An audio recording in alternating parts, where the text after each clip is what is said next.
सभी दोस्तों को राम राम नमस्ते। रामायण बालकांड। ऋषि विश्वामित्र ने आगे कहा, बहुत दिनों तक अपने पुत्रों की सूचना नहीं मिलने पर महाराज सगर ने अपने तेजस्वी पौत्र अंशुमान को अपने पुत्रों तथा घोड़े का पता लगाने के लिए आदेश दिया।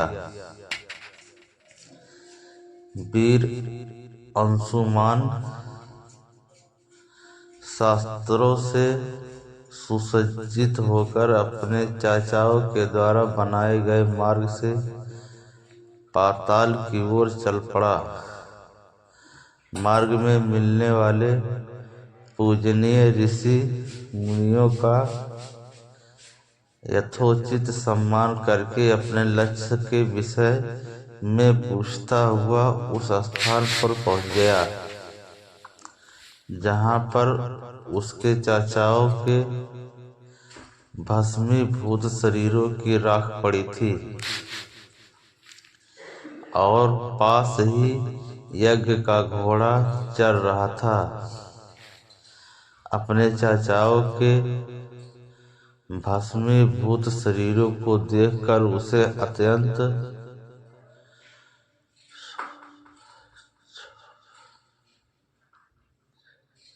क्षोभ हुआ। उसने उनका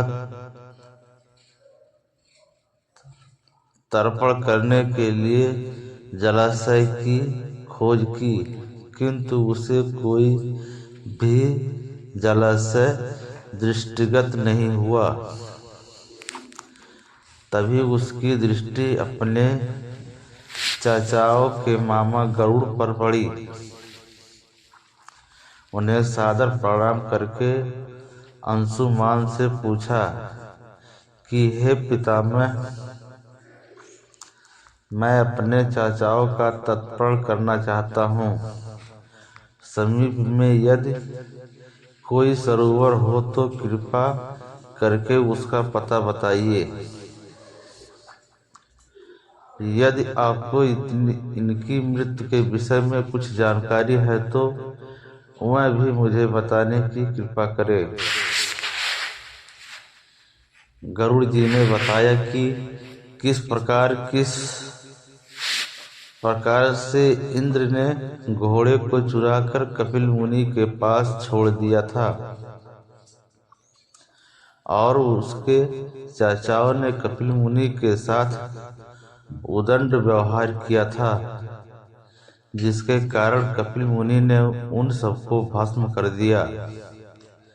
इसके पश्चात गरुड़ जी ने अंशुमान से कहा कि ये सब अलौकिक शक्ति वाले दिव्य पुरुष के द्वारा भस्म किए गए हैं। अंततः लौकिक जल से तर्पण करने से इनका उद्धार नहीं होगा। केवल हिमालय की ज्येष्ठ पुत्री गंगा के जल से ही तर्पण करने पर इनका उद्धार संभव है। अब तुम घोड़े को लेकर वापस चले जाओ, जिससे कि तुम्हारे पितामह का यज्ञ पूर्ण हो सके। गरुड़ जी की आज्ञा अनुसार अंशुमान वापस अयोध्या पहुंचे और अपने पितामह को सारा वृत्तांत सुनाया। महाराज सगर ने दुखी मन से यज्ञ पूरा किया। वे अपने पुत्रों के उद्धार करने के लिए गंगा को पृथ्वी पर लाना चाहते थे, पर ऐसा करने के लिए उन्हें कोई भी युक्ति न सूझी। थोड़ा रुककर ऋषि विश्वामित्र कहा, महाराज सगर के देहांत के पश्चात अंशुमान बड़ी न्यायप्रियता के साथ शासन करने लगे। अंशुमान के परम प्रतापी पुत्र दिलीप हुए। दिलीप के वंश को जाने पर अंशुमान दिलीप को राज्य का भार सौंपकर हिमालय की कंदराओं में जाकर गंगा को प्रसन्न करने के लिए तपस्या करने लगे, किंतु उन्हें सफलता नहीं प्राप्त हो पाई और वे स्वर्ग सिधार गए। इधर जब राजा दिलीप का धर्मनिष्ठ पुत्र भागीरथ बड़ा हुआ तो उसे राज्य का भार सौंपकर दिलीप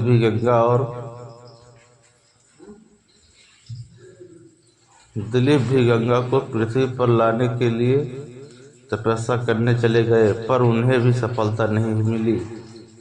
भागीरथ बड़े प्रजावत्सल नरेश थे, किंतु उनकी कोई संतान नहीं हुई। इस पर वे अपने राज्य का भार मंत्रियों को सौंपकर स्वयं गंगा अवतरण के लिए गोकर्ण नामक तीर्थ पर जाकर कठोर तपस्या करने लगे। उनकी अभूतपूर्व तपस्या से प्रसन्न होकर ब्रह्मा जी ने उन्हें वर मांगने के लिए कहा। भागीरथ ने ब्रह्मा जी से कहा कि हे प्रभु, यदि आप मुझ पर प्रसन्न है तो मुझे यह वर दीजिए कि सागर के पुत्रों को मेरे प्रयत्नों से गंगा का जल प्राप्त हो, जिससे कि उनका उद्धार हो सके। इसके अतिरिक्त मुझे संतान प्राप्ति का भी वर दीजिए ताकि इक्ष्वाकु वंश नष्ट न हो। ब्रह्मा जी ने कहा कि संतान का तेरा मनोरथ शीघ्र ही पूर्ण होगा, किंतु तुम्हारे मांगे गए प्रथम वरदान को देने में कठिनाई यह है कि जब गंगा जी वेग के साथ पृथ्वी पर अवतरित होंगी तो उनके वेग को पृथ्वी संभाल नहीं सकेगी। गंगा जी के वेग को संभालने की क्षमता महादेव जी के अतिरिक्त किसी में भी नहीं है। इसके लिए तुम्हें महादेव जी को पसंद करना होगा। इतना कहकर ब्रह्मा जी अपने लोक को चले गए। भागीरथ ने साहस नहीं छोड़ा। वे 1 वर्ष तक पैर के अंगूठे के सहारे खड़े होकर महादेव जी का तपस्या करते रहे। केवल वायु के अतिरिक्त उन्होंने किसी अन्य वस्तु का भक्षण नहीं किया। अंत में इस महान भक्ति से प्रसन्न होकर महादेव जी ने भागीरथ को दर्शन देकर कहा कि हे भक्त श्रेष्ठ, हम तेरी मनोकामना पूरी करने के लिए गंगा जी को अपने मस्तक पर धारण करेंगे। इसकी सूचना पाकर विवश होकर गंगा जी को सुरलोक का परित्याग करना पड़ा। उस समय वे सुरलोक से कहीं जाना नहीं चाहते थे, इसलिए वे यह विचार करके कि मैं अपने प्रचंड वेग से शिव जी को बहाकर पाताल लोक ले जाऊंगे। वे भयानक वेग से शिव जी के सिर पर अवतरित हुई। गंगा का यह अहंकार महादेव जी से छुपा न रहा। महादेव जी ने गंगा की वेगवती धाराओं को अपने जटाजुट में उलझा लिया। गंगा जी अपने समस्त प्रयत्नों के बाद भी महादेव जी के जटाओं से बाहर न निकल सकी। गंगा जी को इस प्रकार शिव जी की जटाओं में विलीन होते देख भागीरथ ने फिर शंकर जी की तपस्या की। भागीरथ के इस तपस्या से प्रसन्न होकर भगवान शंकर ने गंगा जी को हिमालय पर्वत पर स्थित बिंदुसर में छोड़ा। छूटते ही गंगा जी 7 धाराओं में बट गई। गंगा जी की 3 धाराएं हादिनी, पावनी और नलिनी पूर्व की ओर प्रवाहित हुई। सुच्छु, सीता और सिंधु नाम की 3 धाराएं पश्चिम की ओर बही और 7वीं धारा महाराज भागीरथ के पीछे पीछे चली। जिधर जिधर भागीरथ जाते थे उधर उधर ही गंगा जी जाते थे। स्थान स्थान पर देव, यक्ष, किन्नर, ऋषि मुनि आदि उनके स्वागत के लिए एकत्रित हो रहे थे। जो भी उस जल का स्पर्श करता था भाव बाधाओं से मुक्त हो जाता था। चलते चलते गंगा जी उस स्थान पर पहुंची जहां ऋषि जहनु यज्ञ कर रहे थे। गंगा जी अपने बैग से उनके यज्ञशाला को संपूर्ण सामग्री के साथ बहा कर ले जाने लगे। इससे ऋषि को बहुत क्रोध आया और उन्होंने क्रुद्ध होकर गंगा का सारा जल पी लिया। यह देखकर समस्त ऋषि मुनि को बड़ा विस्मय हुआ और वे गंगा जी को मुक्त करने के लिए उनकी स्तुति करने लगे। उनकी स्तुति से प्रसन्न होकर जहनु ऋषि ने गंगा जी को अपने कानों से निकाल दिया और उन्हें अपनी पुत्री के रूप में स्वीकार कर लिया। तब से गंगा जाह्नवी कहलाने लगी।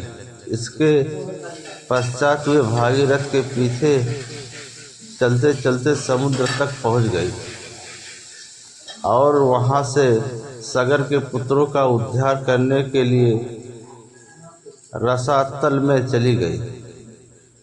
उनके जल के स्पर्श से भस्मीभूत हुए सागर के पुत्र निष्पाप होकर स्वर्ग गए। उस दिन से गंगा के 3 नाम हुए, त्रिपथगा, जाह्नवी और भागीरथी। हे रामचंद्र, कपिल आश्रम में गंगा जी के पहुँचने के पश्चात ब्रह्मा जी ने प्रसन्न होकर भागीरथ को वरदान दिया कि तेरे पुण्य के प्रताप से प्राप्त इस गंगा जल से जो भी मनुष्य स्नान करेगा या इसका पान करेगा वह सब प्रकार के दुखों से रहित होकर अंत में स्वर्ग को प्रस्थान करेगा। जब तक पृथ्वी मंडल में गंगा जी प्रवाहित होती रहेगी तब तक उसका नाम भागीरथी कहलाएगा और संपूर्ण भूमंडल में तेरी कीर्ति अक्षुण्ण रूप से फैलती रहेगी। सभी लोग श्रद्धा के साथ तेरा स्मरण करेंगे। यह कहकर ब्रह्मा जी अपने लोक को लौट गए। भागीरथ ने पुनः अपने पितरों को जलाजली दी। कथा समाप्त होने पर वे सब विश्राम करने चले गए। जनकपुरी में आगमन। दूसरे दिन ऋषि विश्वामित्र ने अपनी मंडली के साथ प्रातःकाल ही जनकपुरी के लिए प्रस्थान किया। चलते चलते वे विशाल नगरी में पहुँचे। इस भाव नगरी में सुंदर मंदिर और विशाल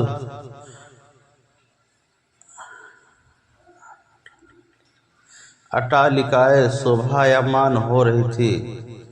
वहाँ की बड़ी बड़ी दुकानें अमूल्य आभूषणों को धारण किए हुए स्त्री पुरुष आदि नगर की संपन्नता का परिचय दे रहे थे। चौड़ी चौड़ी और साफ सुथरी सड़कों को देखकर ज्ञात होता था कि नगर के रख रखाव और व्यवस्था बहुत ही सुंदर और प्रशंसनीय थी। विशाला नगरी को पार कर वे भी सभी मिथिलापुरी पहुँचे।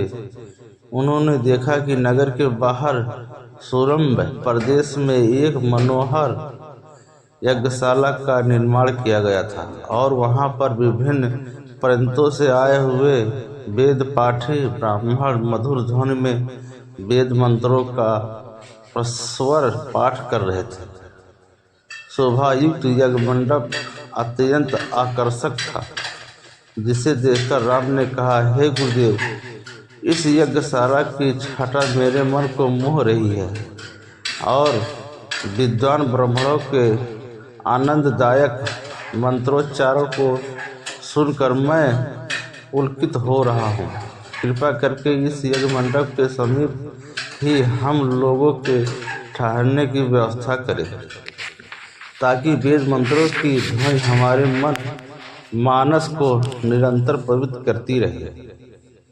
जब राजा जनक को सूचना मिली कि ऋषि विश्वामित्र अपने शिष्यों तथा अन्य ऋषि मुनियों के साथ जनकपुरी में पधारे हैं, तो उनके दर्शन के लिए वे राजपुरोहित सतानंद को लेकर यज्ञशाला पहुँचे। पाद आधार्य आदि से विश्वामित्र जी का पूजन करके राजा जनक बोले, हे महर्षि, आपने यहाँ पधार कर और दर्शन देकर हम लोगों को कृतार्थ कर दिया है। आपकी चरण धूलि से यह मिथिला नगरी पवित्र हो गई है।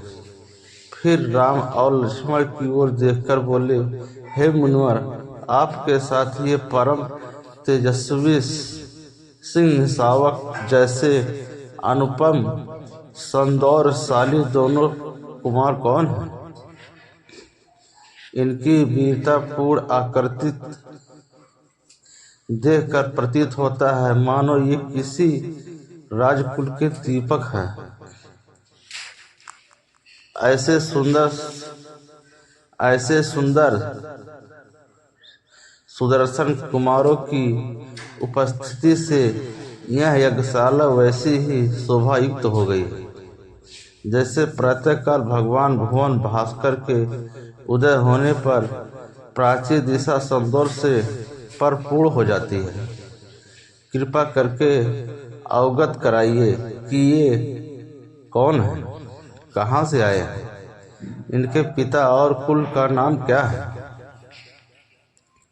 इस पर ऋषि विश्वामित्र ने राजा जनक से कहा, हे राजन, ये दोनों बालक वास्तव में राजकुमार हैं। ये अयोध्या नरेश सूर्यवंशी राजा दशरथ के पुत्र रामचंद्र और लक्ष्मण हैं। ये दोनों बड़े वीर और पराक्रमी हैं। इन्होंने सुबाहु ताड़का आदि के साथ घोर युद्ध करके उनका नाश किया। मारीच जैसे महाबली राक्षस को तो राम ने एक ही बाण से 100 योजन दूर समुद्र में फेंक दिया था। अपने यज्ञ की रक्षा के लिए मैं इन्हें अयोध्यापति राजा दशरथ से मांग कर लाया था। मैंने इन्हें नाना प्रकार के अस्त्र शस्त्रों की शिक्षा प्रदान की। इनके प्रयत्नों से मेरा यज्ञ निर्विघ्न तथा सफलता पूर्वक संपन्न हो गया। अपने सद्व्यवहार, विनम्रता एवं सौहार्द से इन्होंने आश्रम में रहने वाले समस्त ऋषि मुनियों का मन मोह लिया है। आपके इस महान धनुष यज्ञ का उत्सव दिखाने के लिए मैं इन्हें यहाँ लाया हूँ। इस वृत्तांत को सुनकर राजा जनक बहुत प्रसन्न हुए और उन सबके ठहरने के लिए यथोचित व्यवस्था कर दिया। जय श्री राम। दोस्तों, वीडियो पसंद आए तो लाइक, सब्सक्राइब, कमेंट जरूर करें और बताएं वीडियो कहाँ से देख रहे हैं।